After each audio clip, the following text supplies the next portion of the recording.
નમસ્તે, જય અંબે. નવરાત્રીનો પાવન અવસર આવનારા દિવસોમાં આવી રહ્યો છે.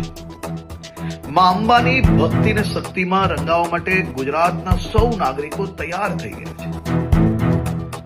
નવરાત્રીના આ પાવન અવસરે સૌ ખેલૈયાઓ દિલ મૂકીને માં અંબાની ભક્તિ અને શક્તિમાં રંગાઈ શકે, ગરબે ઘૂમી શકે તે માટે ગુજરાતના મુખ્યમંત્રી શ્રી ભૂપેન્દ્રભાઈ પટેલના માર્ગદર્શનમાં ગુજરાત સરકારે છેલ્લા અનેક વર્ષોથી નવરાત્રી મોડે સુધી રમી શકે, સાથે સાથે મોડી રાત સુધી નાના નાના વેપારીઓ, ફેરિયાઓ અને જે લોકો દરરોજ આ કામ કરીને એમનો પરિવાર ચલાવે છે, તેમનો ધંધો રોજગાર ચાલી શકે તેની બી ચિંતા કરવામાં આવતી હોય છે.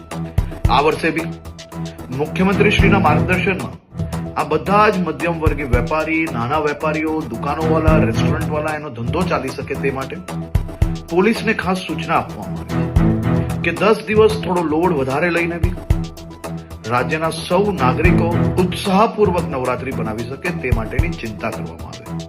સાથે સાથે સૌ ખેલૈયાઓ અને આયોજકોને બી વિનંતી છે કે આપણું મ્યુઝિક, ડીજે, બેન્ડ આ બધું આપણા જ આજુબાજુમાં રહેતા લોકો, અગર હોસ્પિટલની બાજુમાં આયોજન કરતા હો તો ત્યાં આ બધી જ જગ્યાઓ પર લોકો બીજા જે ત્યાં રહે છે તે હેરાન ના થાય તેની બી જવાબદારી આપણી છે.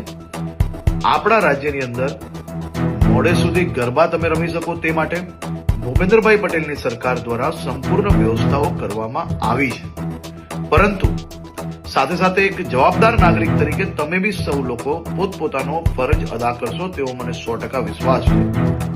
સૌ લોકોને ફરી એકવાર જય અંબે અને આપ સૌ લોકોને નવરાત્રીની ખૂબ ખૂબ શુભકામનાઓ હમણાંથી જ આપું.